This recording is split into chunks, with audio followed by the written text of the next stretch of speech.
এইটি गोटे कथा धान उंसिया होता केते लोक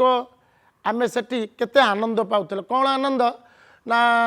गोटे सारू बैगण आलू ए सब सिझिया होता ए कथार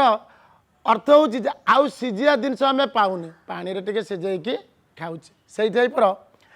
आणतियण चकटा धोकड़ पानी को कइया खटा बउल लो बुढ़ी गला कांजी पानी खटा बउल लो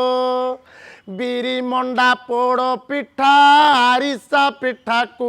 तेल गईठा बउल लो बासी पखाड़टी हट हटा बउल लो ए खाद्य सब चलीगला अल्प बहुत गाँ गहली अच्छी बहु चोरी पुची खेल किति किति खेली काटती गार बउल लो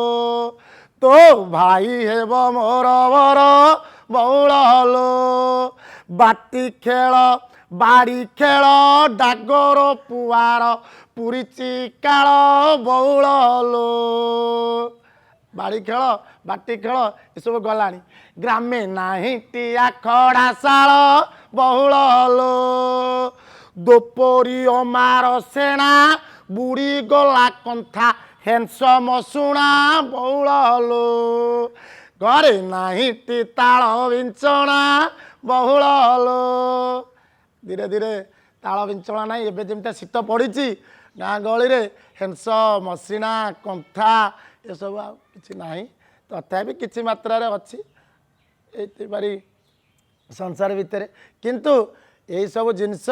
जी आनंद थिला सुख थिला शांति थिला आपण एत आध्यात्मिक जिनिसर यूज करुँच शांति ना केवल देखा ये सब जिनस केवल देखा आज्ञा गोटाए हेंस भितर आप 7 जन पशिबे पवन पशिबनी एत टकर रेजी आनिकी कौन हम केवल निजर मन आनंदित प्रफुल्लित करने शेष से गोटे कथा मुझे कहूँ आपण विज्ञान सहित चलतु किंतु ब्रह्म ज्ञान को भूलु ना ब्रह्म ज्ञान सहित रहीकि लोक 100 ରୁ 120 वर्ष बंचीते विज्ञान तो एत टेक्नोलोजी आगक गला बयस गुरा तो कमिगला मनीष तो मेन दरकार बयस आ जदि 60 70 80 भितर चलीज विज्ञान टेक्नोलोजी कौन इम्प्रूवमेंट है स्वाद प्रति इंटरेस्ट रखतुनि श्रद्धा रखु खाद्य प्रति किंतु लोभशक्त होई आपण जीव हत्यार खाद्य खाई केबे निजको धन्य मन करतुनि जय जगन्नाथ जय श्रीराम जय महिमालय।